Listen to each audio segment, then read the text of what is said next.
Hello, my name is Jeremy, just your average everyday guy. That is until sometime in my early 30s, I developed a spinal condition known as ankylosing spondylitis. It took me from this, 6 foot tall, to this, not 6 foot tall. But I wasn't going to let that get me down forever, so eventually I kicked some bad habits and started fighting back. I still get some pretty strange looks, but I'm now doing what I love, traveling and adventuring. My goal is to show other people with disabilities or anyone facing challenges that your best days don't have to be behind you and that there's always hope. So thanks for joining me, the Handicapped Hiker. Welcome back, everyone. Let's pick up where we last left off, building the shower walls and starting the plumbing and electrical work.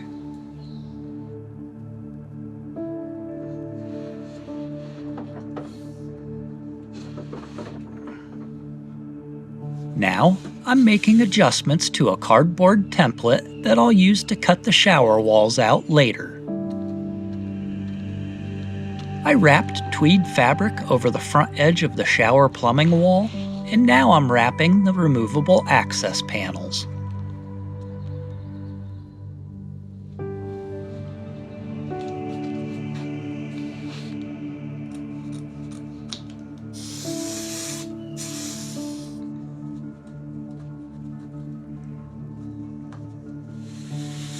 Okay.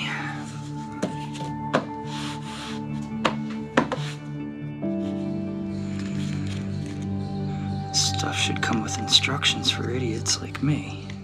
Other than some simple repairs, I have very little experience doing plumbing or electrical work. And you can bet after all is said and done, I have a renewed, utmost respect for plumbers and electricians. Any of you watching this, enjoy the laughs as I fumble my way through it. The curvature of the pipe this way.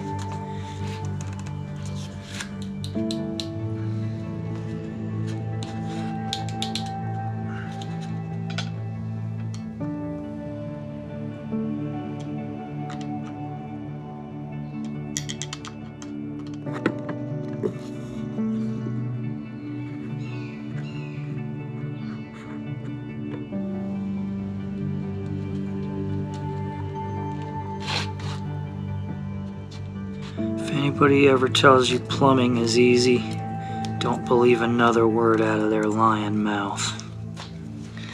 Problem is, if all this stuff leaks, it's going to be very hard to get to repair.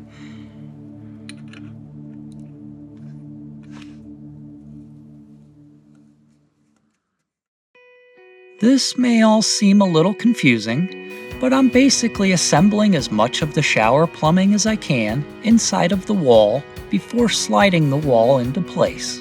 This will save a lot of hassle trying to reach and work in awkward, hard-to-get-to spaces. Or so I think.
I need like 4 more arms. Maybe if I lower this thing enough. Almost there. There we go. Alright, so that's in. Holy crap, this is a nightmare.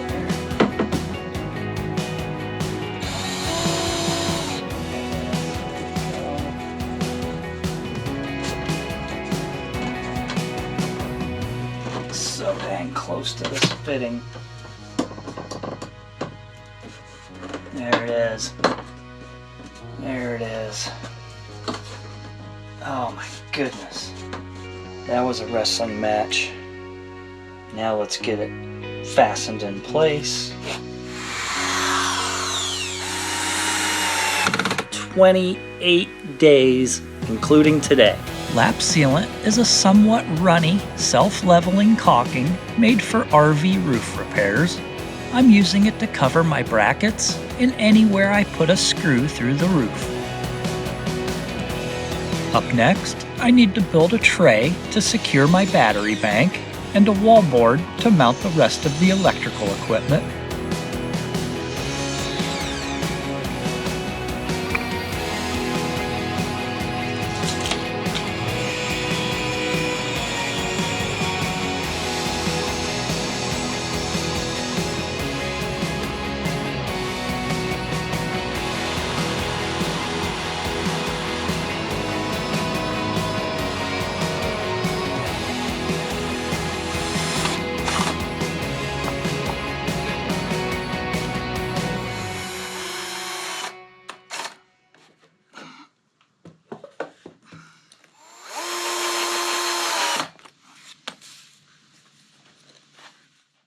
When you go to the hardware store and you're looking at the prices and you're like, oh, the small box will be fine.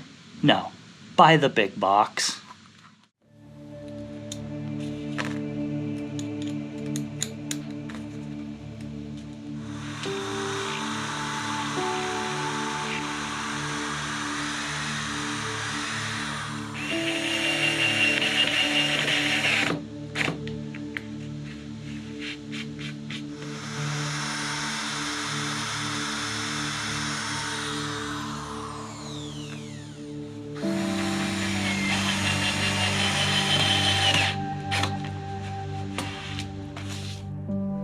Now, I'm attaching a bracket that the Multi-Plus unit hangs on.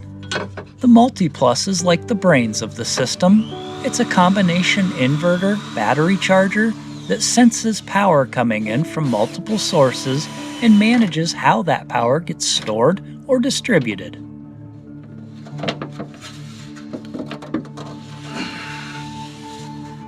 Oh boy, that's heavy. I'm not going to pretend to be an expert on this. I bought this system as a kit from Explorist.life. This is not a paid endorsement, but it certainly is an endorsement. They made it very easy to explore different options and piece together a system that fit my needs. But what I really liked was the fact that their kits were put together by someone with installation experience. So they thought of all the little extras you need that don't typically come with the equipment. I'm talking about connectors, screws, mounting spacers, fuses, and so on. I'm gonna do a brief general overview of my electrical install, explaining what I can, but if you're doing an install yourself, I highly recommend Explorist.life's tutorials on YouTube.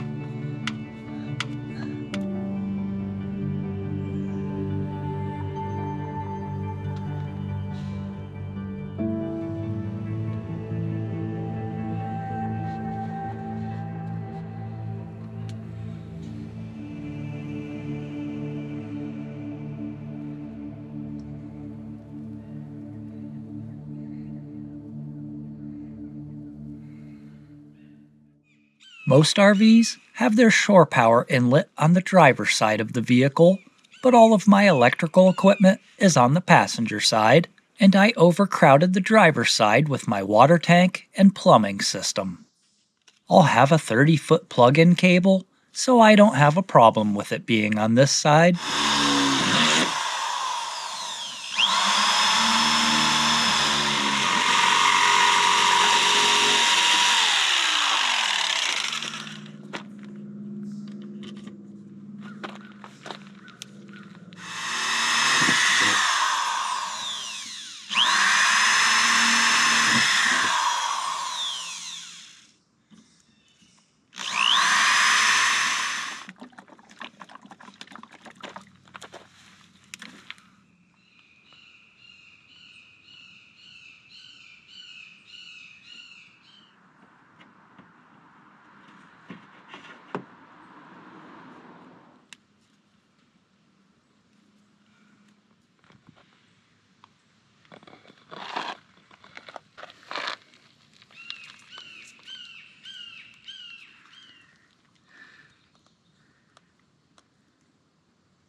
So after all that, I realized that I did not cut my hole big enough for the white cap to fit through.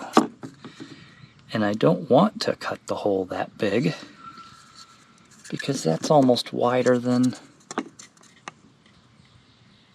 the mounting frame. So I ended up having to just cut this thing off. I don't think this is going to be an issue leaving it like this inside the van. There's no exposed wire here. Everything's covered with sheathing.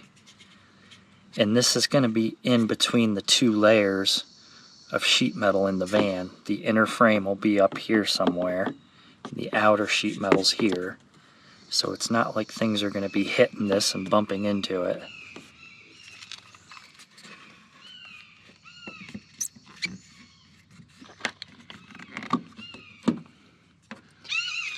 Boy, those are some annoying birds.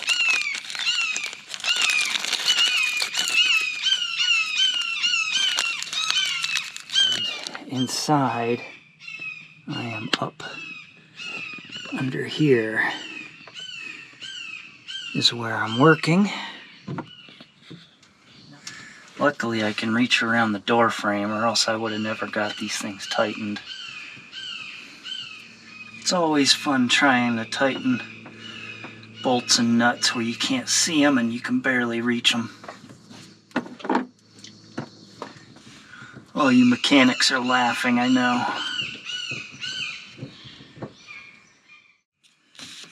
Seven-inch long.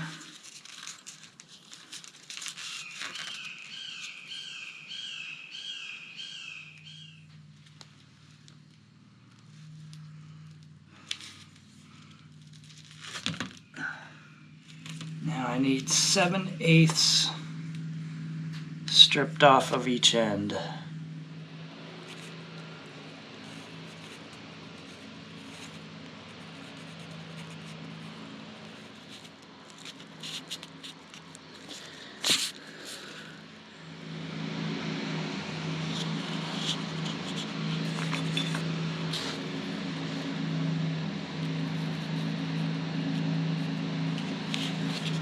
Make sure we don't get any stragglers.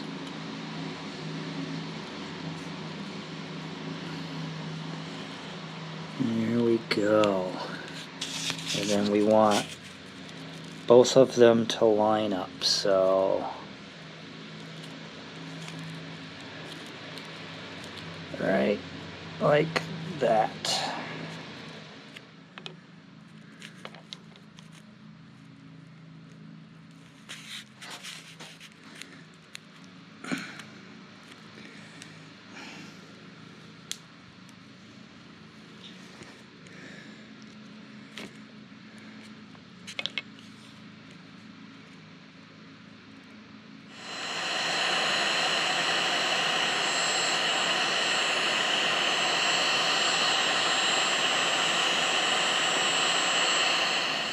So now I just need to repeat this process again for one more red and 2 black ones. Okay, 2 red, 2 black. Next we need to wipe down all the terminal lugs and the battery terminals with rubbing alcohol. Make sure everything's oil free and clean for the best contact possible.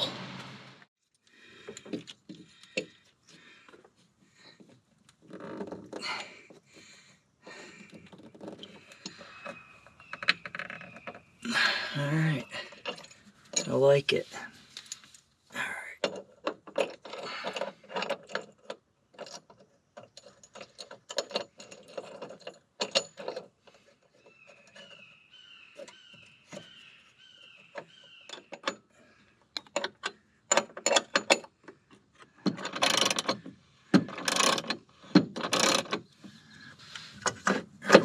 Kill switch is going to go here.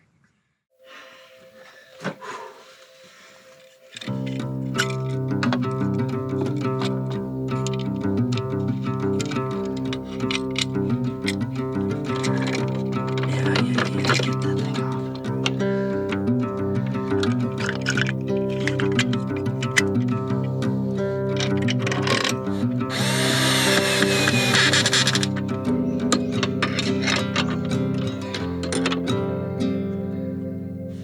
no skipping steps.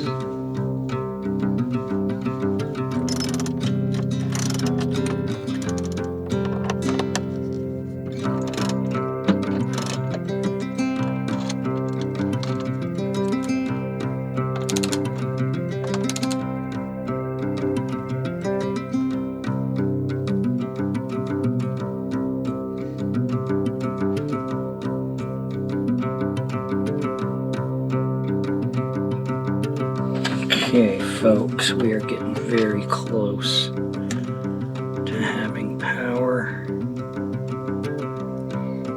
You thought that was it, huh? No, not yet. We're getting there.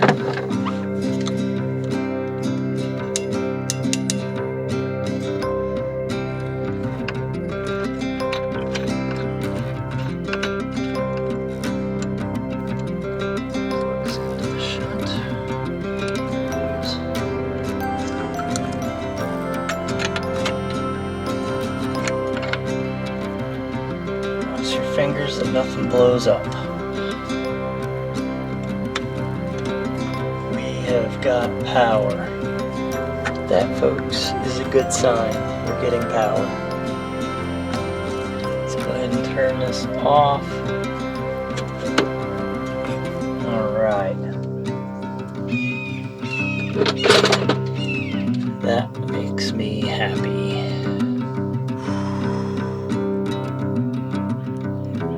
Long day.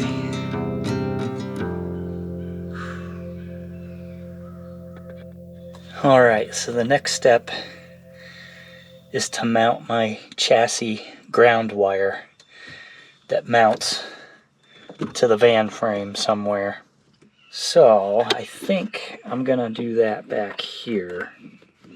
Can't really see it. There is a hole here already. I'm just gonna sand that a bit to get bare metal.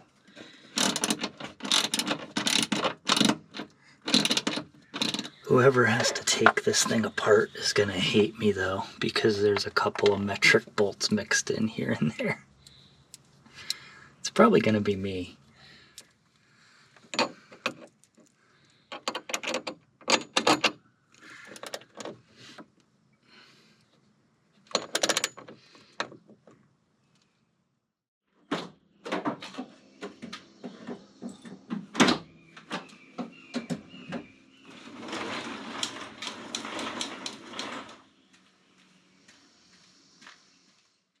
"25 days left, including today, and I am almost in panic mode. Even though I should just relax, I've got enough done to travel. I started working on the electrical system yesterday. I got the battery bank wired up, started wiring the Lynx distributor. I have power from the batteries, that's a good sign. Today I'm going to continue wiring the system. Hopefully get my distribution panels wired up and start testing the lights and the fan and the fridge. And that will probably make me feel a whole lot more comfortable if all that stuff works. So, 25 days left.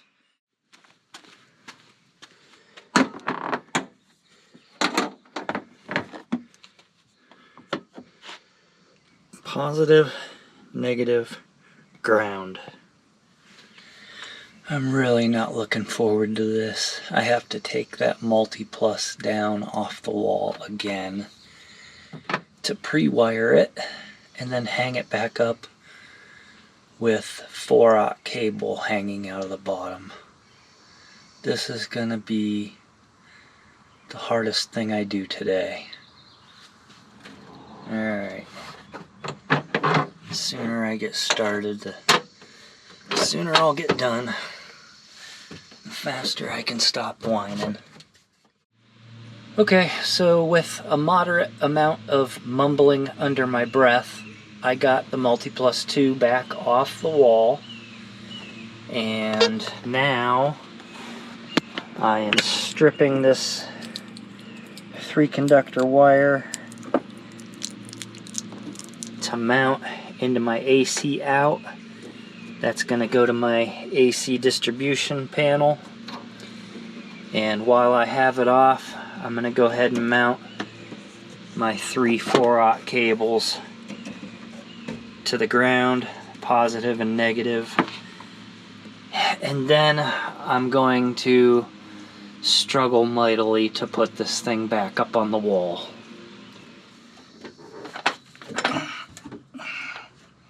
This ain't gonna happen. I gotta get on the other side.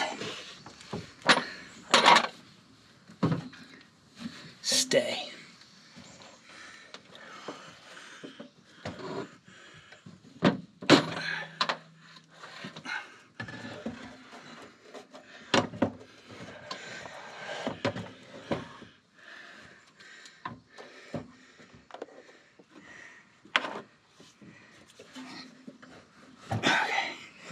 Come on, baby.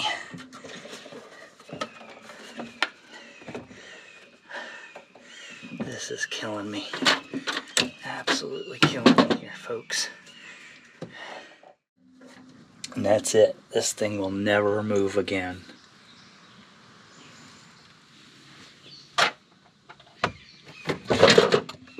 Ow. Ow. Ow. Hit my head. Fell backwards. Popped something in my back.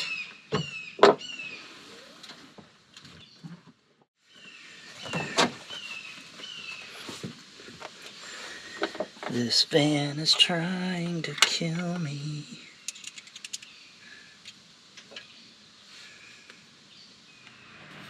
Well, it is definitely not my day. I knocked the camera over. Battery came out. Lost some footage. Things are just not going well today. Everything is a fight. And it's wearing me down. I'm trying, folks. I'm trying to stay positive here. I just want this done so I can start working on the pretty stuff inside the van. I could have easily edited these videos to look like I know what I'm doing and like everything went smoothly, but that's just not the reality of taking on a project like this.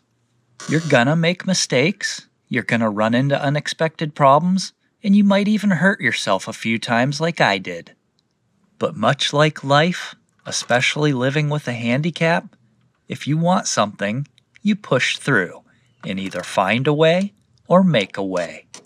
Mountains always look their tallest from the bottom. Just keep climbing. And there is one more thing I need to plug into the Multi-Plus. I know.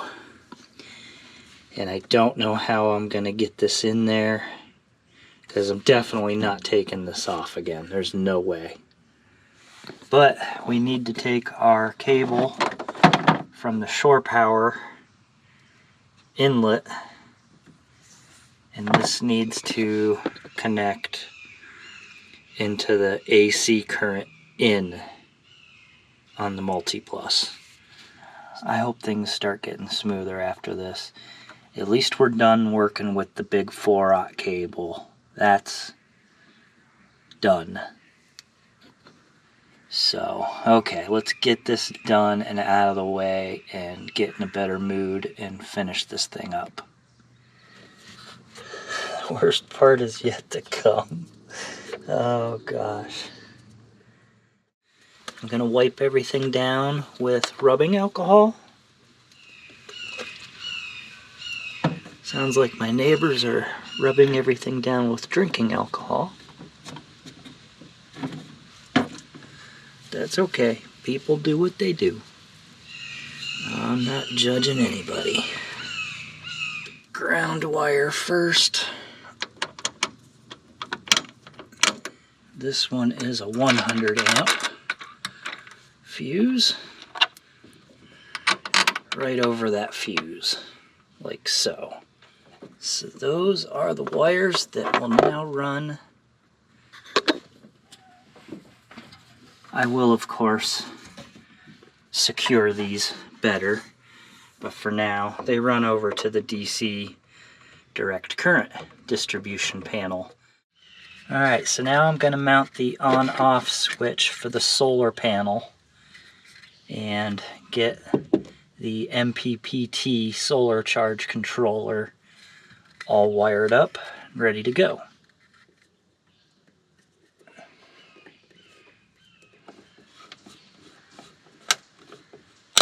Oh, didn't want to do that. Okay. Alright folks, well that is my main solar panel disconnect.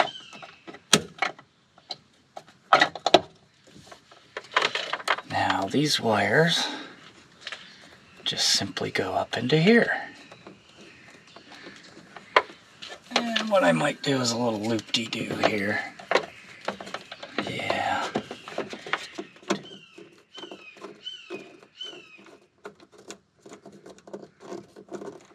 Alright, and then here's some 6-gauge wires that I already fixed up with lugs and heat shrink. Go ahead and wipe those down real quick, and then we'll get them mounted to the Lynx distributor. That's good there, and then there is a 60 amp mega fuse.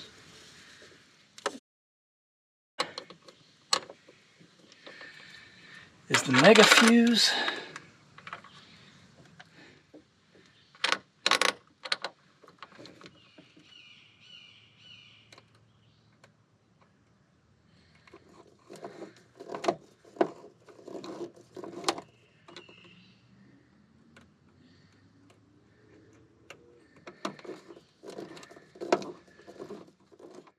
I did get the solar charge controller all wired up and ground wire to the Multi-Plus. Yet another thing I had to connect to the Multi-Plus back to the ground.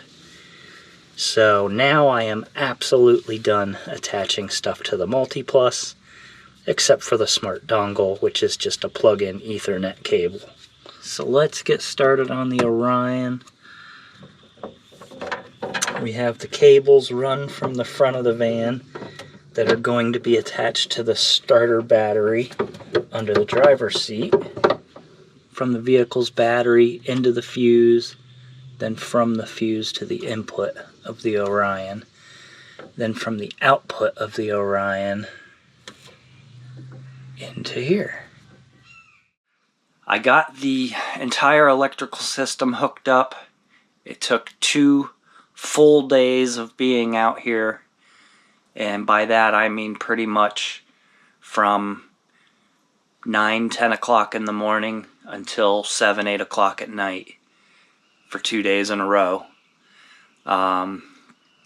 It's a lot of work cutting, stripping, crimping, heat shrinking, and fastening all those wires, and constantly double checking where they go.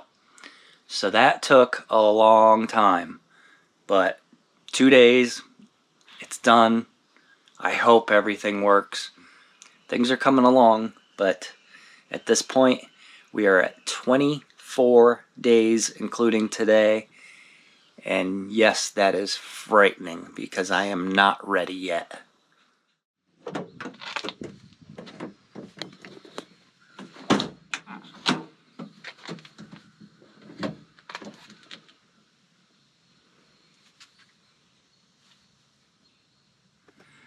Alright, so I've got the first 4 DC direct current circuits wired. I will clean all this up and put them in a split loom conduit to make this all nice and neat down here. What I'm doing now on the AC panel is I popped out this plastic piece here for this port, and that is where this entry gland goes. And that is for this big 3-conductor cable that is wired to the Multi-Plus. So this will go through that plastic gland into the panel, and each wire, of course, will go to its proper location inside the panel to distribute power out to each individual circuit.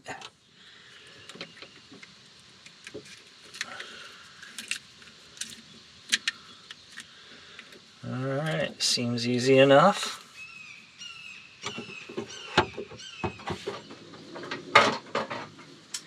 Okay, so that's what we needed to get to here.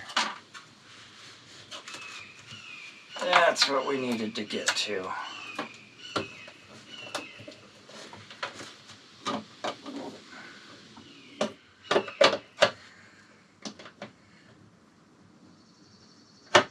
There we go. I already had this box in. This is for a switch that will power an outlet for the water heater. So the switch is mounted so it can be turned on and off from inside the van, but the outlet will be in the back of the van here, so I can plug my standard water heater wall outlet right into this GFCI weatherproof, tamper-proof outlet. So I'm going to wire in my switch, run the cable down to this box, wire in my outlet, and then I'm going to wire from the switch to my panel. Alright, to the other side where we actually have room to work.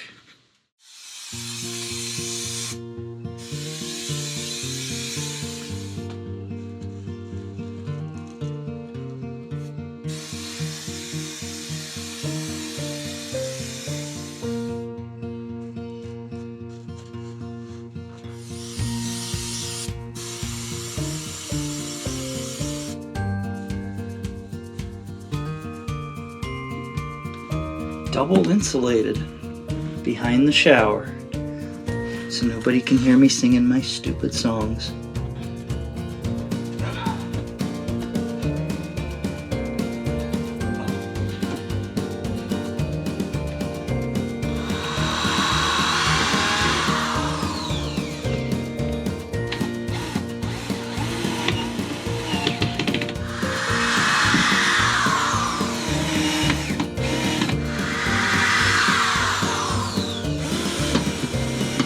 I've taken the smallest wrench I have. I'm going to use the whole end of it to hold my pen, and this is how I'm going to trace that edge.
You may be wondering why I chose such a tiny bathtub instead of a shower base.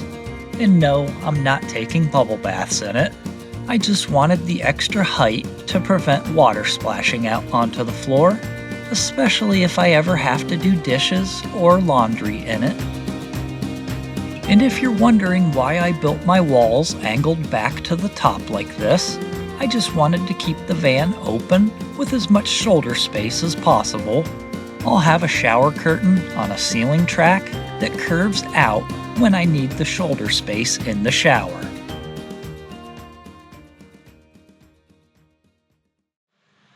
All right, well, 22 days left, including today. I've decided I'm not going to worry about videos right now. I'm just going to go full force into the van, and if I have to spend a lot of my free time editing on the road, then that's what I'll do. But I don't want to go on the trip with the van halfway done. So it's full speed ahead on the van project. Last night I kind of ran out of daylight, so I don't know if the camera picked up what I completed. So I will show you this morning what I've done. Of course, you know I have the plumbing wall in place already, but now I also have the front wall in place for the shower. It's mounted, everything's solid. My alternator cables are run through it. The front side is wrapped with tweed to match the plumbing wall, but the front side has a nice leather pattern gray vinyl that matches the color of the outside of the van. So that looks pretty nice from inside the cab. This top will be trimmed off nicely. And like I said, I'm not worried about water. If any water does get up this high, there will be a shower curtain inside the shower as well. So this is more just to kind of separate the cab from the living space, and also so I can mount my tub to the base of the wall. So the tub fits nicely, it's ready to go in. First thing I've done this morning is cut the drain hole through the floor using a hole saw on my drill. That was a bit nerve-wracking, but it actually went a lot better than I was expecting. I've got a little piece of the metal hanging from the bottom, but we'll get that from the underside. And I am going to have to cut the plywood out a little bit wider up here because the seal and everything is much bigger than the drain size. But I don't want that size of a hole going all the way through the floor. Plus, I also did not have a hole saw that large.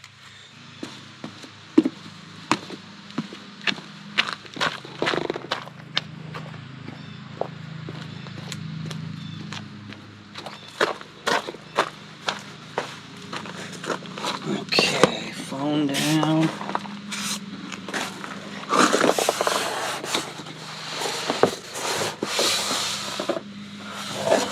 There we are. So that is the gas tank, but this area here is where my gray water wastewater tank is going to go. So here's our drain hole. Let's go ahead and get that little bit of flooring that's hanging here. There we go. Now I don't know if I'm gonna mount the tank today or not. I have to put in some rivet nuts for the brackets to hang this tank, so for today I think I'm just gonna run the piping through. Well, I'm not sure if it'll be one more episode or 3 to wrap up the van build, but it's getting there, and you won't want to miss how it all turns out. So thank you for watching, and we'll see you next time.